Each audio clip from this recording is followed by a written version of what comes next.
না কেন বাচ্চা নিয়ে? দেখি দেখি দেখেন অবস্থা কি দেখি সাইড করে দেন, বাচ্চা একটা ক্ষতি হতে পারে না?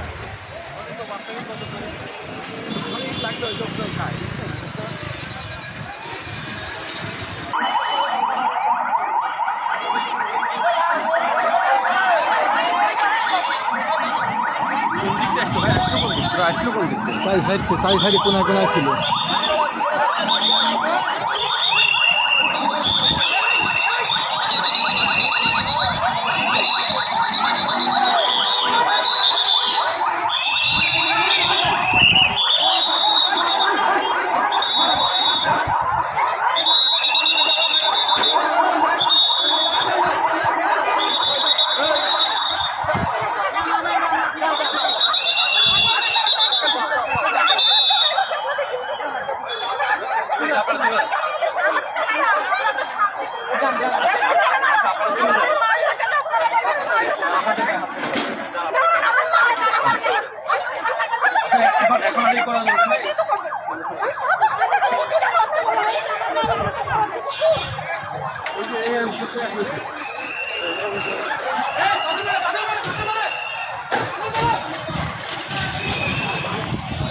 আসবে না মামুন করে যাও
আমরা চলে যাবো এদিকে, আমাদের সাইড দেন, আমরা চলে যাবো, আমরা চলে যাবো সাইড দেন।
ভিটের উপর দাঁড়ালে মাথা চলে আসছে।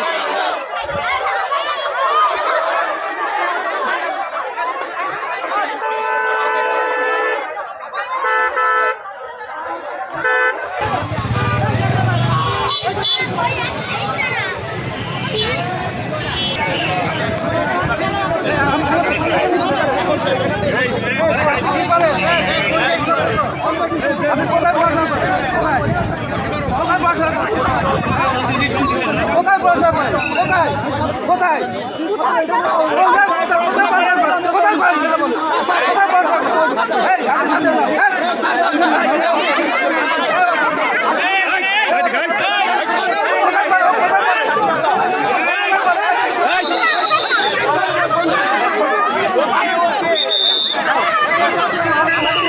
আমরা সবাই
আপনারা তারা ছেড়ে দেন, ছেড়ে দেন।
পাবলিশ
আমি বলতেছি আমাকে একটু বলতে দেন যমুনা টিভি আছে আপনার টিভিতে ভুয়া মিথ্যাবাদী নিউজ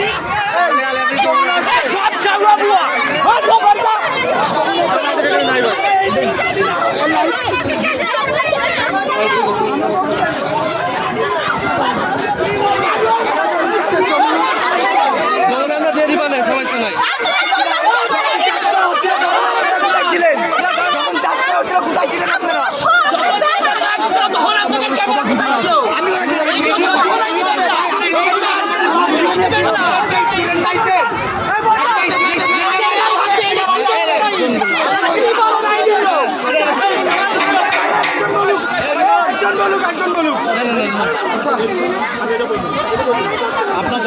ভাই আমরা শান্তিপূর্ণ সমাবেশ করার অধিকার রাখি।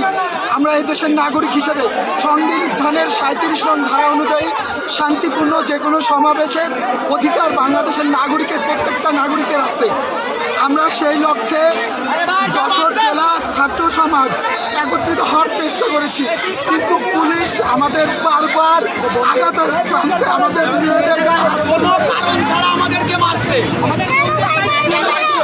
পুলিশ জানি না করলে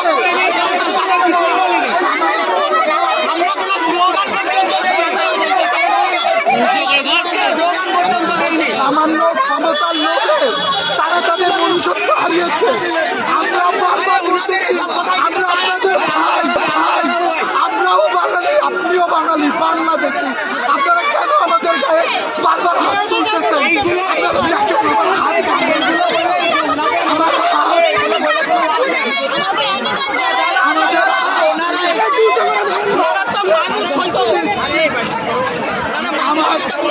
আমার হাতে মেরে লাঠি দিয়ে পিঠে বলতে কোনো সমাবেশ হবে না। কেন বাংলাদেশে কেন কোনো সমাবেশ হবে না? এটা আমার প্রশ্ন। আমি কিছু প্রশ্ন করব, এই উত্তর আমি প্রধানমন্ত্রীর কাছে চাই। প্রথমত শুধু কোটা সংস্কার করলে হবে না, প্রশ্ন ফাঁস ও নিয়োগ বাণিজ্য বন্ধ করতে হবে। কারণ আমরা দেখেছি নিয়োগ বাণিজ্য করে সাইফুজ্জামান, আজিজ, বেনজি, তারপরে হারুনুর রশিদ, এমন হাজারো আওয়ামী লীগের 5,000 গোলামেরা বাংলাদেশটাকে পুরো একেবারে নিঃস্ব করে বাংলাদেশ ব্যাংকের থেকে 100 কোটি টাকা 800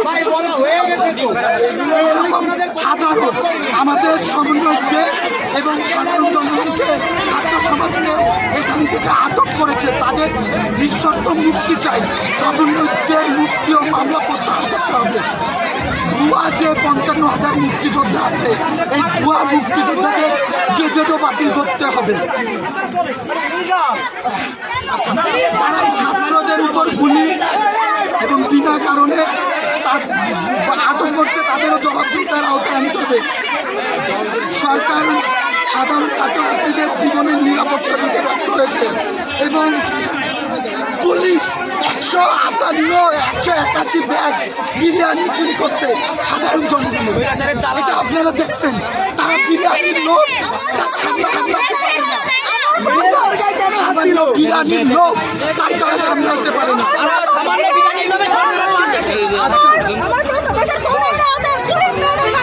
এখানে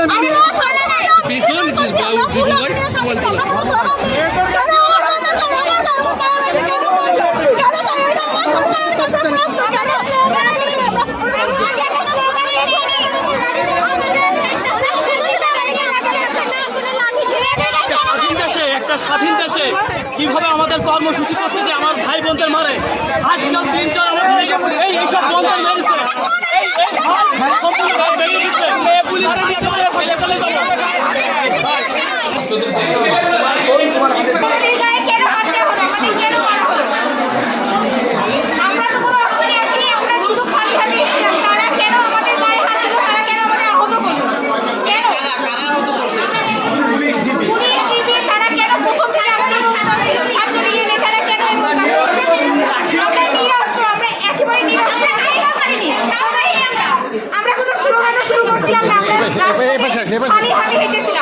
তারা কেন আমাদের উপরে লাঠি চার্জ করবে, আমাদের বোনদের কেন মারলো, আমাদের বোনেদের অনেকে আমাদের ভাইদের উপরে তারা লাঠি চার্জ করছে। পুলিশ যখনই আমাদের যখন আন্দোলনে বের হচ্ছে তখন তো পুলিশ আসছিল, আমরা তাদেরকে অনুরোধ করলাম আমরা শান্তিপূর্ণ মিছিল করবো, আমাদের হাতে কোনো লাঠি নেই, আমরা শান্তিপূর্ণ আমাদের 9 দফা দাবি পূরণ করতে চাই। আমাদের যে এত হাজার হাজার ভাইরা শহীদ হয়েছে, এত শিক্ষার্থী যারা আমাদের দেশের ভবিষ্যৎ, তাদের যে ন্যায় সেই ন্যায়ের জন্য আমরা আন্দোলনে নেমেছিলাম, কিন্তু আমাদের অন্যায়ভাবে আমাদের উপর লাঠিচার্জ করা হলো। আমরা যেখানে আন্দোলন করতে যাচ্ছি সেখানে পুলিশ আমাদেরকে ধাওয়া পাল্টা করা শুরু করছে। আমরা কোনো জায়গায় কি মনে করছেন আপনাদের বাধা দেওয়ার কারণটা কি? সেটা তো আমার দোষের পরিবারের কাছে কেন আমাদের অন্যায় কি আমরা জিজ্ঞাসা করছি, আপনারাই বলুন আমাদের অন্যায় কি, ন্যায়ের জন্য লড়াই করে কি আমাদের অন্যায়? আমার ভাই শহীদ হয়েছে, আমার বোন শহীদ হয়েছে, তাদের জন্য আমরা সন্দেহ করছি লড়াই আমাদের অন্যায়। আমরা তো কোনো রাজনৈতিক সদস্য হিসেবে চাইনি, আমরা আমাদের মেধার দ্বারা হতে চাইছিলাম। কেন আমাদের ভাইদের রক্ত ছড়ানো হলো, কেন ঢাকাতে কেন আমাদের ভাইদের হল হলো?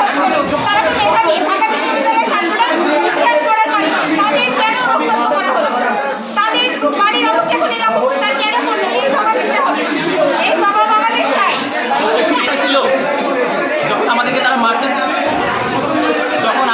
মারতেছিল তখন আমাদের প্রেসের একজন তার আইডি কার্ড শো করে তিনি ভিডিও করতেছিল। যখন সে ভিডিও করছিল তার ফোন কেড়ে নিচ্ছে। কে কেড়ে নিছে? পুলিশ। আমাদেরকে যে মারার ভিডিওটা তিনি করতেছিল, কারণ ওইখানে আমাদের সেই রকম পরিস্থিতি ছিল না যে কেউ বলবেন। ঘটনাস্থলটা কোথায়? হচ্ছে এসপি বাংলার পাশে। তখন যে সে মারতেছিল তার ফোন আটক করে নিচ্ছে, তার সেই ভাইয়ের সাথে ফোনে দেখা হয়েছে, কিন্তু সে আমাদের কাছে আবেদন করছিল যে তোমরা যে এরকম করে পারো আমাদের একটু ফোনটা ওনার কাছ থেকে একটু ফেরত দেয়, কারণ সেও তো হচ্ছে আপনাদের মতো প্রেসের লোক। তাদের ফোনে নামটা কি জানতে পারছেন? আমরা নামটা জানতে পারি।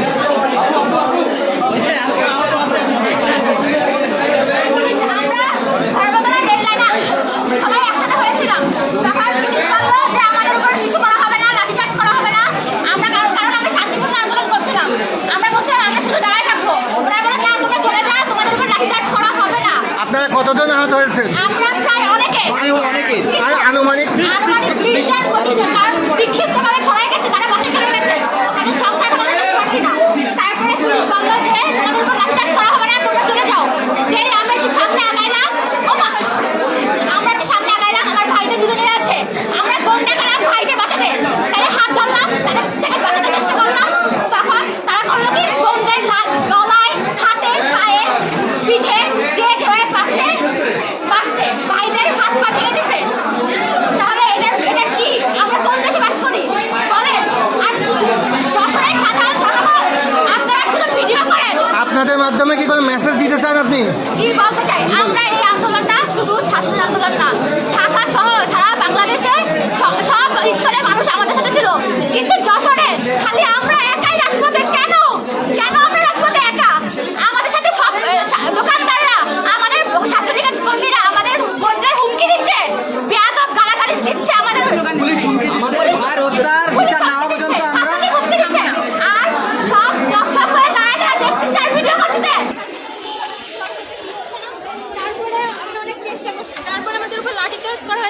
সমন্বয়ের কাছে তাদের জোর করে নিয়ে যাওয়া হয়েছে, তার উপর লাঠিচার্জ করা হয়েছে, তারপরে মেয়েদের উপরে লাঠিচার্জ। আমার বোনদের গায়ে হাত দেবে।